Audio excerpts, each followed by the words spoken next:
هنا صدقت حلمي وبدأت، قالوا عني زمان موهوم بيضيع وقت.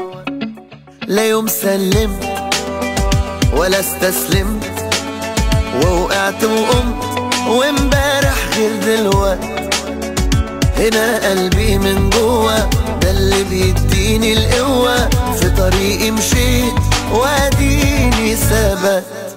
من هنا قررت بعد ما فكرت امشي عالصعب، وعرفت انا لما كبرت ان اللي تفكر في ازمة كان خوفك منه ملوش لازمة، واديك عالصعب قدرت. واللي زمان ضحكوا عليك شوفهم دلوقتي بيداروك صفهم، وهو راهنوا عليك تخسروا كسبت. اهلا يا حلوين، عاملين ايه؟ ان شاء الله تكونوا بخير. كل سنه وانتم طيبين، وحشتوني جدا جدا. الفيديو المنتظر اللي بقالي مده قد كده بحضر فيه، الحمد لله، اللهم لك الحمد ولك الشكر يا رب. بصوا يعني فيديو كله بقى احاسيس كده ومشاعر متلخبطه. فيديو كان كله تعب وكان كله ضغط وكان كله بس يعني حاجات كتيرة كانت بتضغط على الواحد، بس اللهم لك الحمد حمدا كثيرا طيبا مباركا فيه، ملء الارض وملء السماء وما بينهما، ما شاء الله ولا قوة الا بالله. تعالوا كده بقى نبدأ فيديو جولة في الشقة الجديدة، واقول لكم اهلا بيكم مرحب بيكم في الشقه. رايكم في حاجه عملناها؟ تعالوا كده ايه نشوف الشقه زي ما انتم شايفين معانا كده. انا اول حاجه كده ده كان دخلت الريسبشن معانا. الشقه بتاعتنا في الاسكان الاجتماعي 90 متر، وتعالوا بقى اوريكم كده جوله فيها، وكمان تقولوا لي رايكم لو في حاجه يعني ليكوا اي تعليق عليها. هستنى اسمع في الكومنتات، وكمان استنى طبعا بقى تفجروا لي زرار اللايكات كده، واسمع بقى زغروطه حلوه، واسمع مبروك، واسمع كلام حلو منكم، كلام حلو كده زيكم. تعالوا بقى نقول بسم الله الرحمن الرحيم. زي ما انتم شايفين كده ده باب الشقه. طبعا اول حاجه انا مقفله الشقه كلها حديد علشان الامان. انتوا عارفين طبعا ايه الاماكن الجديده والمدن الجديده دي ما بيبقاش فيها ايه يعني سنه كده ايه امان قوي، فقفلنا كده الشقه زي ما انا وريتكم في اول الفيديو باب حديد. وبعدين باب الشقه، واول ما بنخش كده من باب الشقه انا حاطه في الوش كده كراسي الانتريه بالشكل ده. طبعا اللي يفرج على الروتينات القديمه في الشقه القديمه هتشوفوا. عايزه اقول لكم الكراسي دي كان شكلها غير كده خالص. وادي النيش اهو اللي سالني عليه في فيديو النيش، ادي النيش اهو. هعمل لكم برده فيديو مفصص بالنيش يعني وانزله لوحده، بس ادي يعني مبدئيا ادي النيش اهو بعد ما قصيناه وبعد ما غيرنا لونه، طبعا كاننا اشترينا حاجه جديده. ففي باب الشقه كده على طول النيش على ايدكم الشمال وانتوا داخلين كده، والكرسيين قدامكم على طول. طبعا الكراسي قدامها الترابيزه. طبعا بقى فرشنا بقى الفرو وفرشنا الحاجات اللي قعدنا كتير نحوش فيها ونجيب فيها ونركنها. اللهم لك الحمد. بعد الصبر جبر يا بنات، اصبروا وادعوا كتير جدا. الدعاء بيغير الاقدار، ادعوا كتير جدا جدا جدا، وربنا يا رب ينول كل واحد اللي يريحه واللي في باله. تمام. ادي اهو باب الشقه اهو يا بنات. جنبيه كده انا حاطه حاجه زي علقه مفاتيح كده عليها بقى ايه نورتونا كده، عشان اللي يخش شقتك كده يبقى داخل بايه بابتسامه كده. ادي اول جزء من الريسبشن. الريسبشن يا ولاد طوله 7 متر 20، عرضه 43. تمام كده. على اليمين بقى، على اليمين باب الشقه انا حاطه ايه هوريكم كده معايا دلوقتي. برضو جبت محبتش ان انا املي الشقه ديكورات، الديكور البسيط ده اللي هو يا رب بارك هذا البيت. جبته كده الوان تكون لايقه برضو مع الفرش بتاع الشقه. حاولي تنسقي الالوان على قد ما بتقدري. فتحي في الالوان البياض. طبعا انا عامله لون البياض فانيليا لاتيه، حلو جدا جدا جدا وموسع الدنيا كده وخلي لك الدنيا زي الفل. وانا طبعا لاغيه النجف وعامله جبسون بورد كده زي ما انتم شايفين، وموزعين فيه الاسبوتات كده. فاللهم لك الحمد الدنيا هاديه ومريحه للاعصاب وحلوه جدا.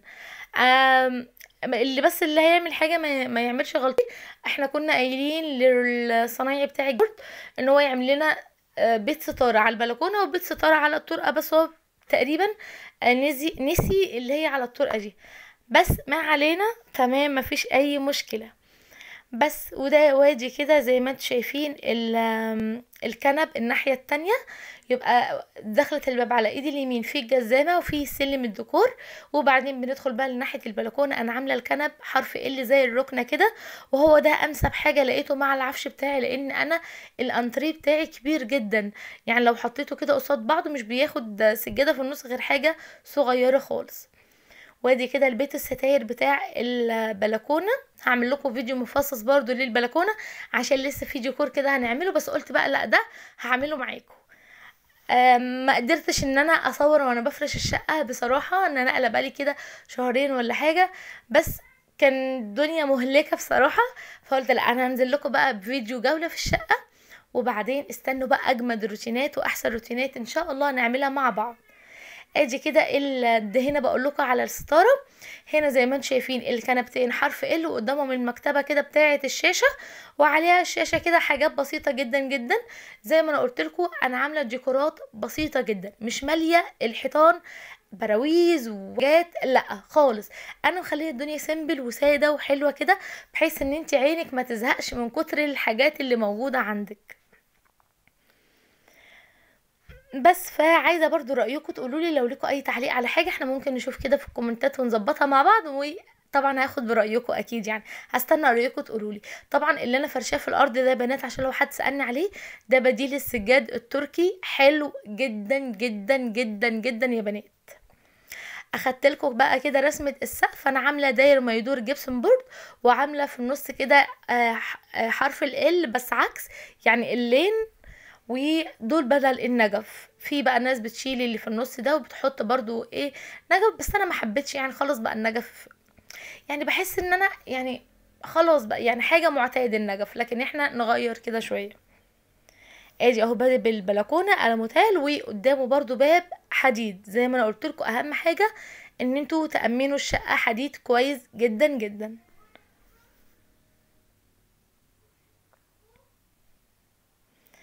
ادي سلم الديكور، ادي الجزامة على يمين الباب زي ما انتم شايفين في وش كراسي الانتريه، والنيش زي ما انتم شايفين على ايدكم الشمال، وتقدروا تلعبوا بقى في الاماكن دي براحتكم خالص.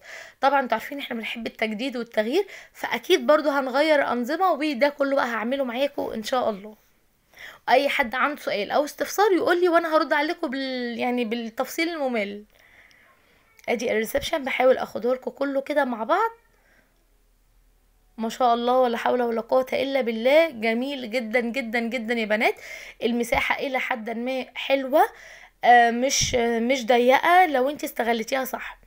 بنطلع كده ادي الريسبشن قدامنا، بنخش منه على طرقة، هي طرقة في طرقة، يعني طرقتين في بعض كده.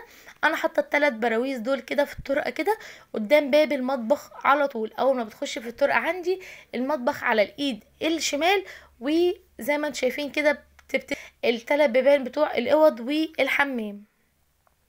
عندنا طرقة، اول طرقة عرضها متر في مترين، والطرقة التانية عرضها متر و30 في مترين. تمام، طرقتين كده في بعض زي حرف تي.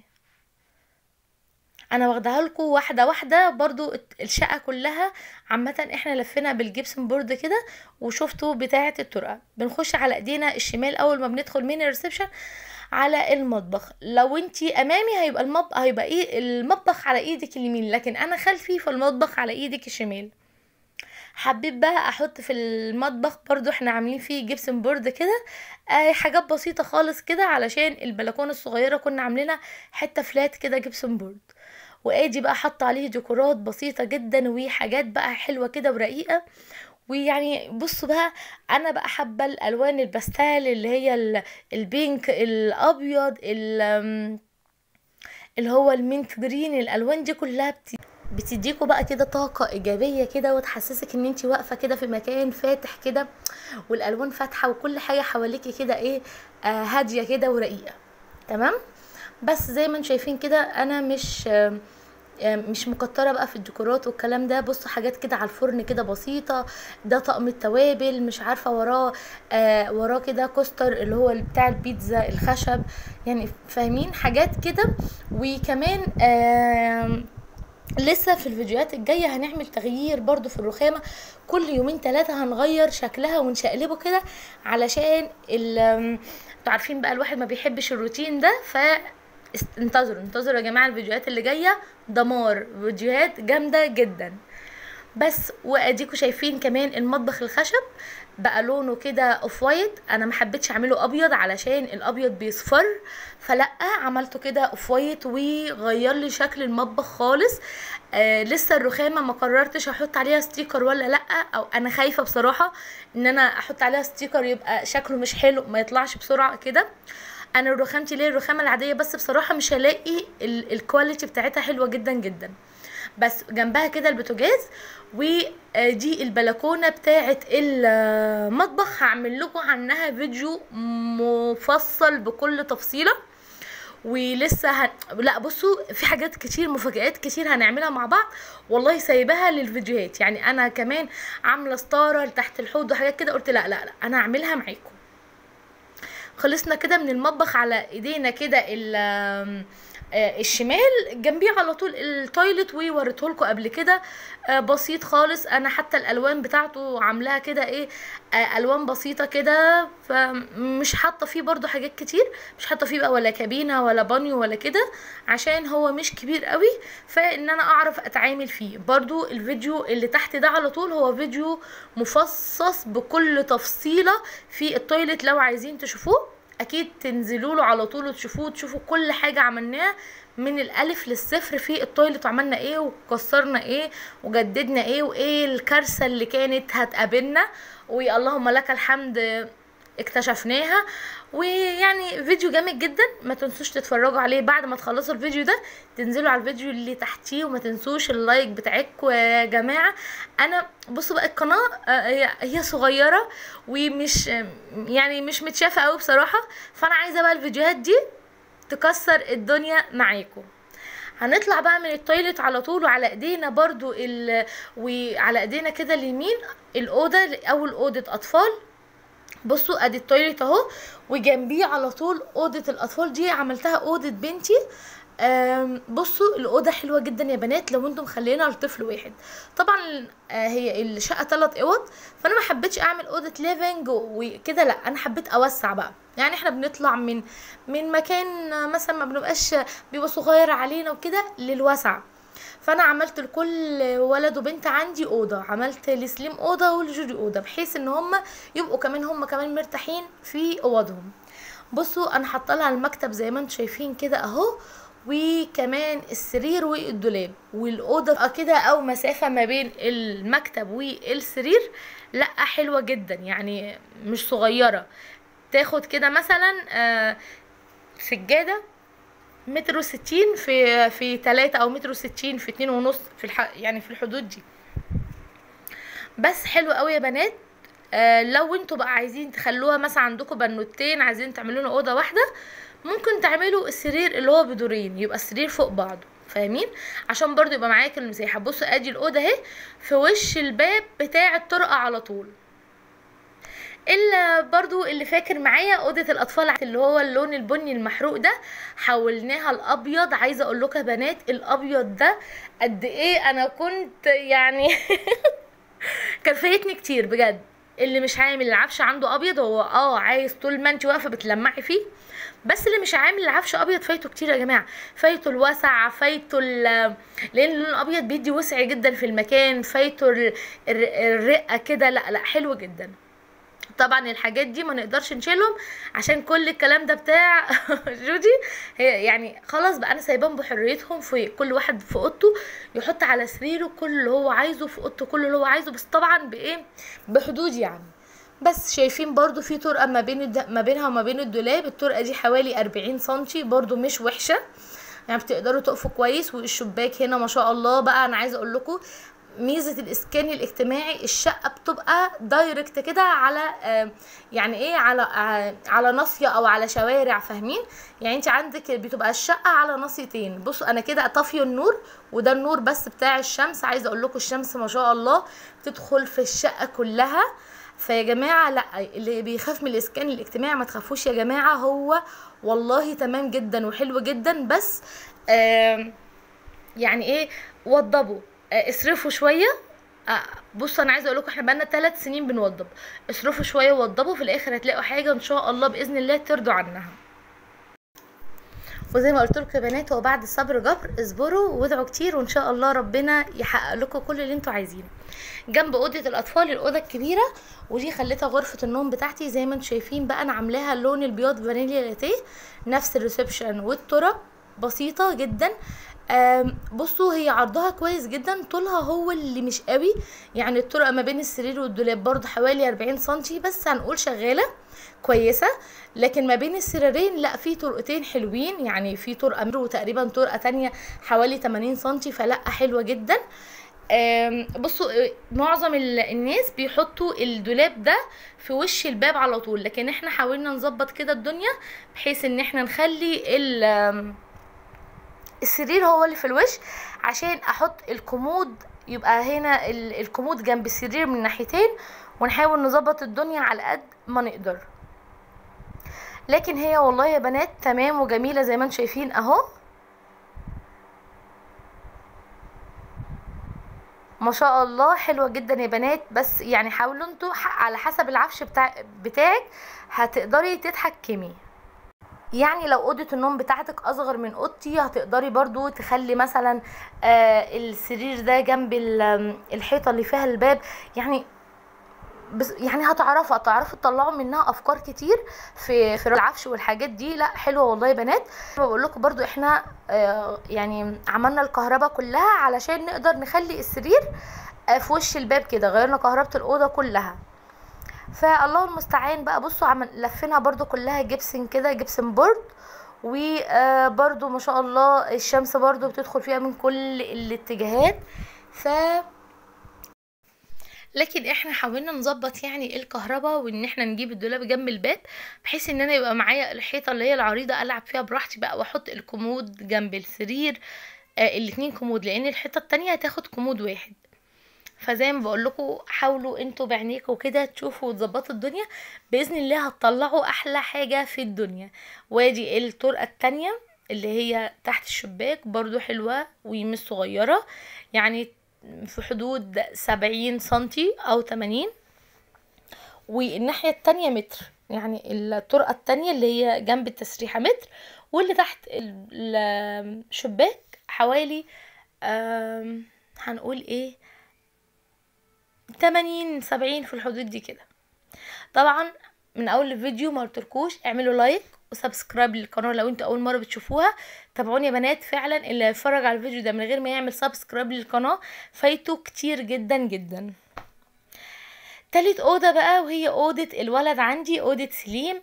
الاوضه بقى طبعا انا عندي دولاب واحد، فعندي الاوضه هنا فاضيه جدا زي ما انتم شايفين كده، واسعه جدا. انا فرشه فيها يعتبر الحافظه دي اللي هي الاتنين في 3 الكبيره، حاطه فيها برضو تربو كده، حاطه فيه حاجاتهم، وحاطه له كده زي ما انتم شايفين اكتر كرتون بيحبه تيمون وبومبا، والكرتون التاني ده مش عارفه اسمه بصراحه. جايبه له ليهم طابلوهات كده، والسرير بتاعه حطاه في الكورنل ده. الكورنل ده المفروض ان انا كنت هقفله دولاب، انا هوريهولكوا دلوقتي. المساحه دي كلها كانت المفروض تتقفل دولاب، بس ما نفعش في المرحله دي. ان شاء الله المراحل اللي جايه هقفلها دولاب، ويبقى برضو الولد هنا معايا الدولاب بتاعه والسرير بتاعه الخاص بيه. يا بنات الشقه مش صغيره، الشقه حلوه، 90 متر تقدري ان انت توظفي كل حاجه بمزاجك وبدماغك. انا بقى عامله زي ما انتم شايفين برضو هنا جبسن بورد وبيت ستاره، وعامله اللون البياضي هنا افتح درجه في البيبي بلو. انا مش عامله الوان غامقه، انا عامله اوضه النوم بتاعتي والطرقتين والريسبشن كلهم فانيليا لاتيه، والولاد مغيره لهم في الالوان. فانا بقول لكم حابه الالوان الباستيل دي حلوه قوي ورقيقه. فتحوا يا بنات من الالوان، اعملوا ديكورات بسيطه زي ما انتم شايفين كده. انا هنا لعبه في الستاره هي اللي عامله الديكور في الحيطه نفسه. بصوا يعني ايه، جددي وظبطي كده وان شاء الله الدنيا تبقى حلوه عايزاكم بقى يا بنات تقولوا لي رايكم، وهسيبكم كده تشوفوا الشقة كويس جدا، تتفرجوا على الفيديو كويس، واللي فيه في حاجة وقعت مني او معلومة ما قدرتش اوصلها لكم قولولي في الكومنتات، وانا هقول لكم على كل خطوة عملناها في الشقة لحد اللهم لك الحمد ما وصلت لي المرحلة دي. وما تنسوش اللايك يا بنات، الفيديو ده عشان يتشاف وعشان كذا حد يشوفه ويعلى كده محتاج منكم لايك حلو، محتاج اللي يشوف القناة يعمل لها سبسكرايب علشان في فيديوهات تانية حلوة جدا. الزرار الاحمر ده عندكم اول ما تدوسوا عليه هيديكوا على طول ان انتوا اشتركتوا في القناة، واتمنى تتابعوني وتدعموني وتشاركوني واستنوا الفيديوهات اللي جاية، وان شاء الله باذن الله فتحة خير وشقة جديدة ومرحلة جديدة في حياتنا، فيديوهات حلوة قوي تستمتعوا بيها معانا، واشوفكم في فيديو جديد ان شاء الله على خير، والسلام عليكم ورحمة الله.